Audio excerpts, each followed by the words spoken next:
लक्ष्मीच्या पावलाने या मालिकेच्या येणाऱ्या भागात आपण एक जबरदस्त ट्विस्ट पाहणार आहोत. तर आता चक्क सरोजने कलाची माफी मागितलेली असते आणि अद्वैतला कलासोबत सुखाचा संसार करायला सांगितलेला असतो. तर आता अद्वैत हळूहळू कलावरती खूप प्रेम करायला लागलेला असतो.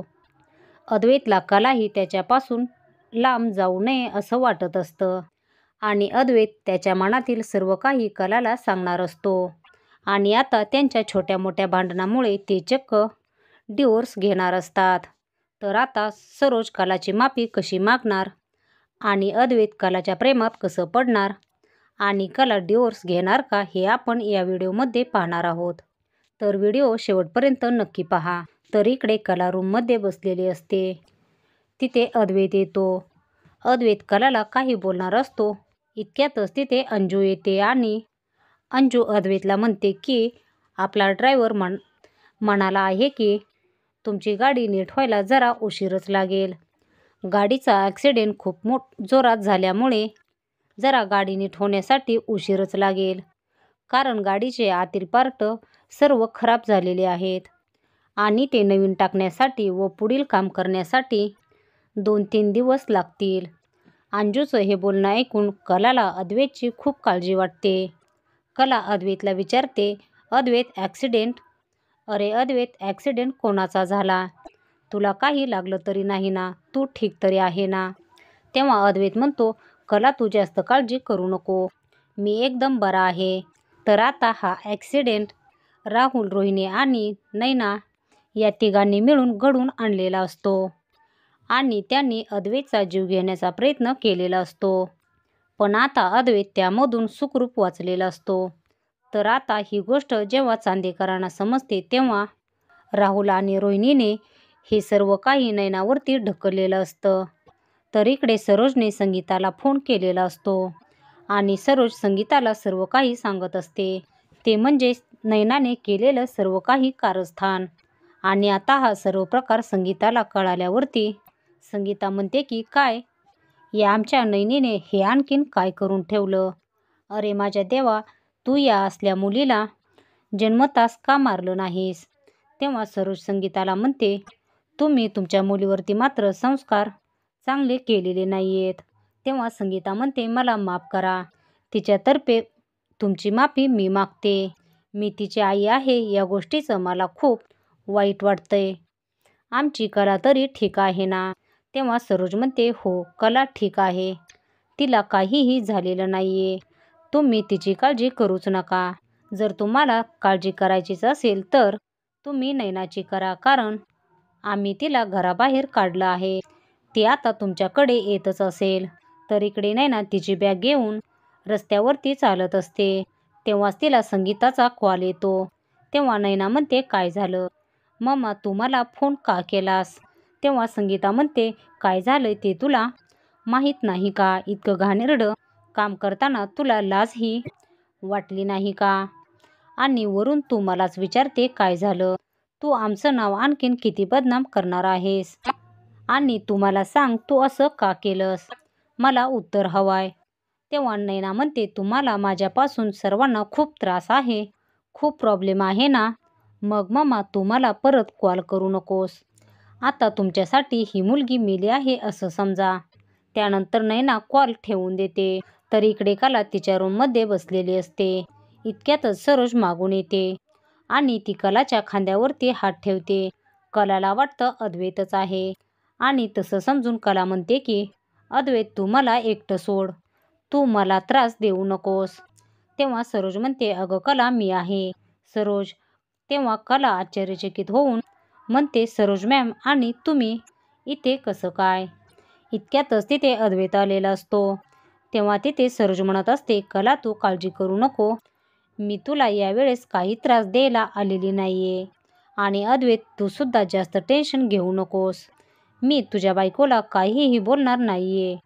कला सरोज मॅमला म्हणत असते, सरोज मॅम मला माफ करा, मला वाटलं अद्वैतच आहे. तेव्हा सरोज म्हणते, कला तुझी माफी तर मला मागायला हवी, कारण मी तुला माझ्या एवढ्या मोठ्या गैरसमजामुळे तुला मी खूप मोठ्या दुःखात टाकलं आणि मी तुझ्यासोबत खूप वाईट वागले. वेळोवेळी तुझा मी खूप अपमान केला. तिथे कलाला आश्चर्याचा खूप मोठा धक्काच बसतो. सरोजचा इतकाच बदललेला स्वभाव पाहून कला खूप हादरते.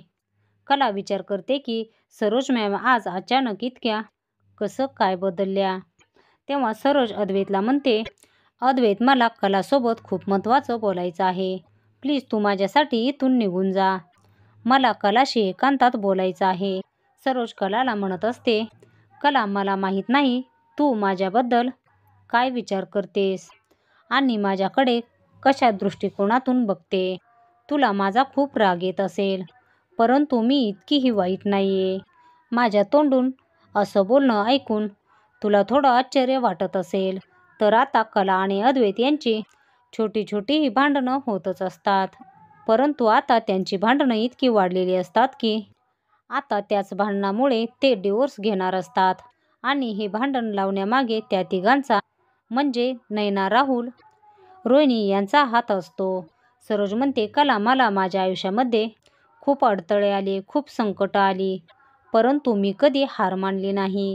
तेव्हा कला म्हणते, सरोज मॅम तुम्हाला असं वाटतंय का मी आणि अद्वैतने डिवोर्स घेऊ नये, असं तुमचं मत आहे का? मग तुम्ही तसं स्पष्ट बोला ना. तेव्हा सरोज म्हणते, हो कला तू अगदी बरोबर ओळखलंस. जर एखाद्या स्त्रीने ठरवलं तर ती एक नातं जोडूही शकते आणि तोडूही शकते. म्हणूनच मी तुझ्याशी बोलले, नाहीतर मी अद्वैतला सुद्धा समजावलं असतं, कारण मला तू समजदार वाटतेस. आणि आता अद्वैत आणि तुझं नातं तोडायचं की जोडायचं हे तुझ्या हातामध्ये आहे. आणि तू आता कोणताही निर्णय घेण्याआधी तुझं डोकं शांत ठेव आणि चांगल्या शांत बुद्धीने विचार कर. जो कोणता निर्णय घ्यायचा आहे तो जरा विचार करून घे. आणि मी तुला फक्त एवढंच सांगण्यासाठी इथे आली होते. तू आता तुझी काळजी घे आणि माझ्या अद्वैतची सुद्धा. असं म्हणत सरोज आता तेथून निघून जाते. इतक्यातच तिथे अद्वैत येतो आणि अद्वैत कलाला विचारतो की काय झालं कला, आई तुला काय म्हणाली? तेव्हा कला म्हणते, काय नाही अद्वैत, त्या माझ्या तब्येतीबद्दल मला विचारत होत्या.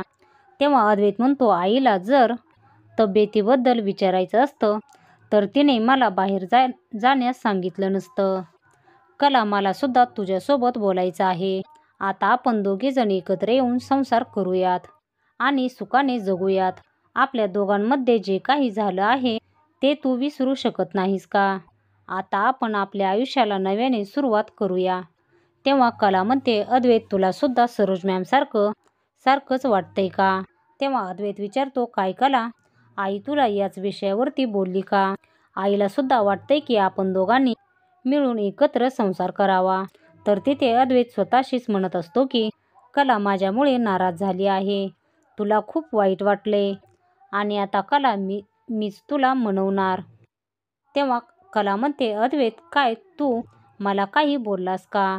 अद्वैत म्हणतो, काही नाही कला, ऑफिसचं काम लक्षात आलं तर आता प्रदीपचं पहिलं प्रेम गायत्री तिची मुलगी चांदेकरांच्या घरी आलेली असते.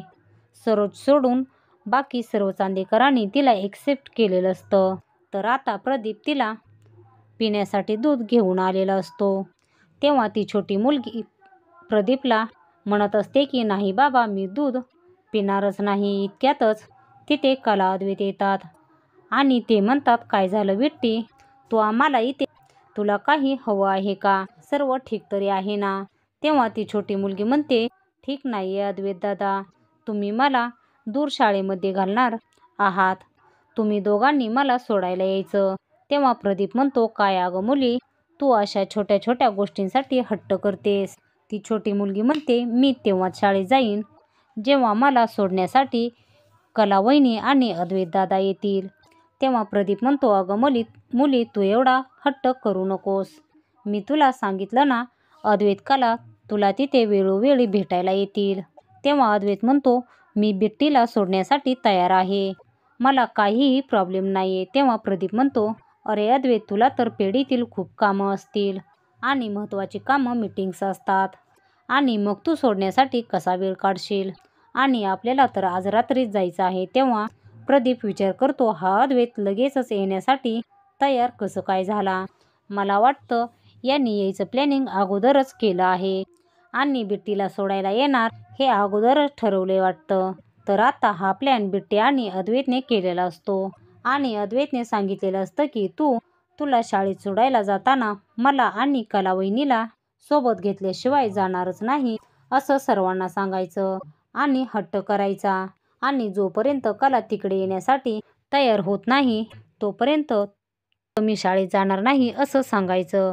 जर असं झालं तर कलाला आणि मला सोबत फिरण्यासाठी वेळ मिळेल आणि त्या कारणामुळे आम्ही दोघे पहिल्यांदाच कुठेतरी फिरण्यासाठी जाऊ. तर आता अद्वैत आणि त्या मुलीचं बोलणं ठरलेलं असतं. तर आता कला त्यांचा टाईम कसा घालवणार आणि त्यांची ट्रिप कशी एन्जॉय करणार आणि अद्वैत कला डिवोर्स घेणार का हे आपण येणाऱ्या व्हिडिओमध्येच पाहणार आहोत. लक्ष्मीच्या पावलांनी या मालिकेचे येणारे भाग पाहण्यासाठी आपल्या चॅनलला आता सबस्क्राईब करा.